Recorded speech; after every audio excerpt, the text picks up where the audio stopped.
we got battle of 2 and 3 here. So, Yeah, I think like that that's going to eat up the big chunk of this show here. So I'm fired up about this. think it's going to be the whole show, to be completely Yeah. honest. There's Yeah. nothing wrong with that. It's a huge game, like you said. Number two versus number three. There have been, I believe, 11 or 12 of these top five matchups in the history of the rivalry game.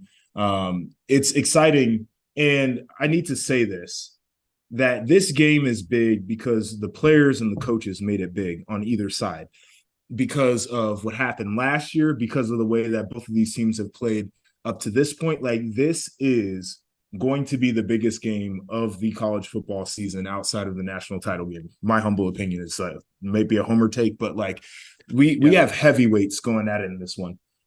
Also would like to say the lead up to the game is almost as good as the actual game for me. Like, there's so many storylines, there's so much drama. Both of these universities are invested into having success this week. At Ohio State, they got the scout team helmets with the Michigan winged helmet design on it.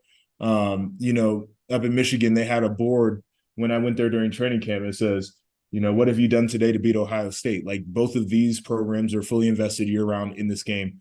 It's going to be exciting. And with that, figured we ought to just dive into the makeup of these teams, what they have to do to get the victory. Simple as that.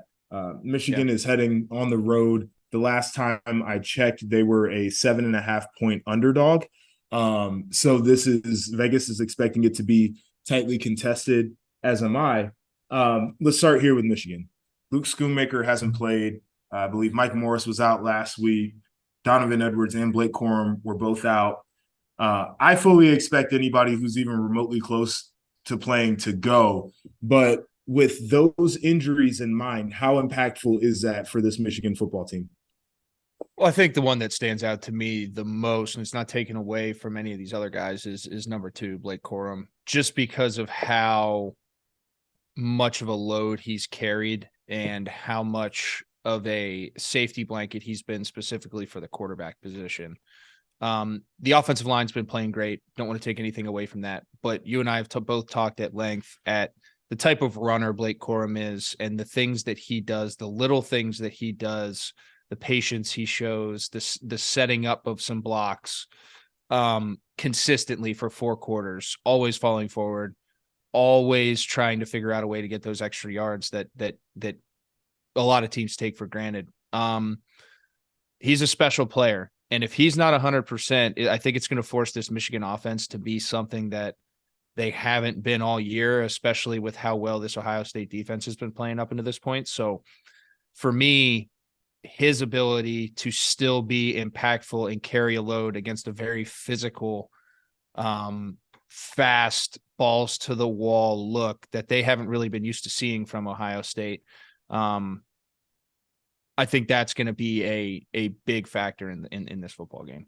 Yeah, I'm glad you used the word physical when describing this Ohio State defense, because I think a lot of people are caught up in the narrative from last year that it was a finesse team that lacked toughness. And certainly when you flip on the tape from that game last year, Ohio State's Yeah. defense got bullied. I think it's a completely different unit that's out there on the football field this year. They Yeah. play with a different edge. They're much faster. It seems like the guys are way more confident. And I agree with you in the fact that Blake Corum being out would be a disaster. But even Blake Corum being less than 100% and not knowing the status of Donovan Edwards, this becomes a real challenge for Michigan because we saw what their offense looked like in a half of football without Blake Corum, and it was really sticky. Mm-hmm. And JJ McCarthy is going to take a lot of heat for the performance. And there were some throws that he missed, certainly. Quarterbacks miss. Like, Patrick Mahomes goes out there and he misses. There is a issue in my mind that the wide receivers for Michigan cannot separate and are inconsistent catching the football. And going on the road in a game where your running backs may not be 100%, they have to be on point when it comes to their throw game. And we saw what happened last week for Ohio State. And I said it.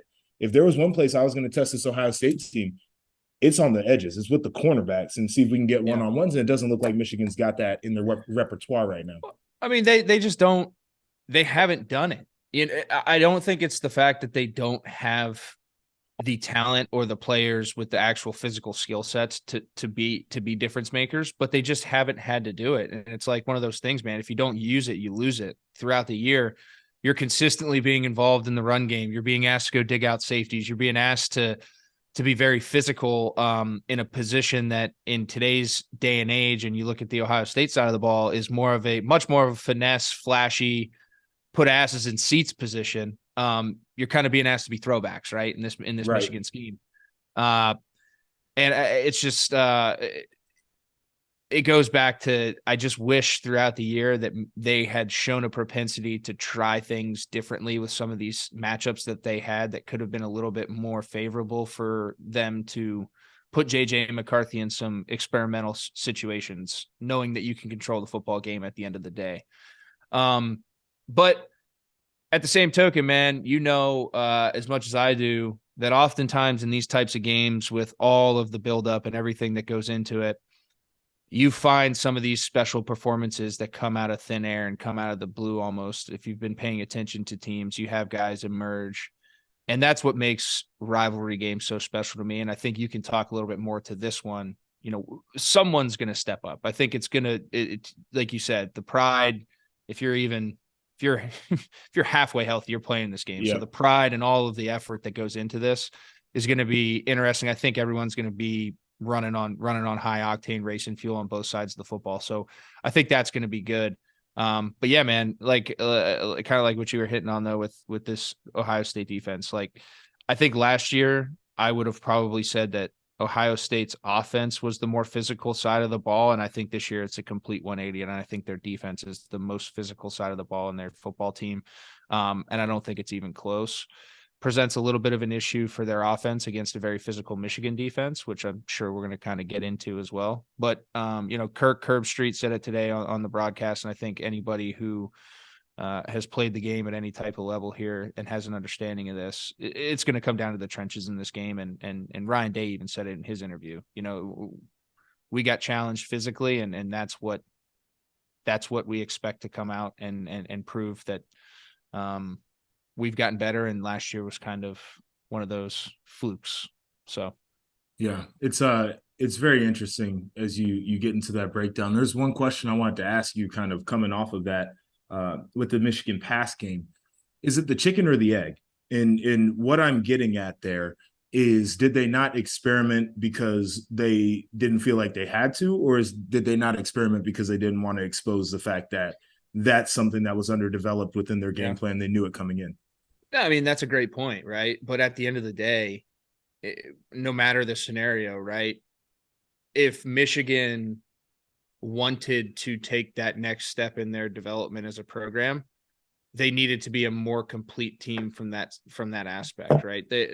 There were some things that held them up for being able to compete against a really good Georgia team last year in the college football playoff, right? They accomplished the goal of beating Ohio State. They out physical them, made some plays both in the air and on the ground. But um, you expect with the quarterback change and a few of those things that happened and transpired this offseason that was probably part of their The offense that thought they were looking process. to fix, right? That was Right. part of the thought process. And you really haven't seen it come to fruition this year. And again, it could be because they see it every day at practice and like, shit, man, like this isn't exactly what we thought it was going to be. We're just going to keep beating the hell out of teams and then hope that when we put these kids in the situation, like kind of what I was hinting at, the adrenaline kicks in and they're able to just be athletes and adjust and make plays, right? I don't know. Right. That's a great point. It's a great question. And it's one that unfortunately I don't think anybody has the answer to, because except for the coaching staff Yeah. sitting up there in Ann Arbor, because they see it every day.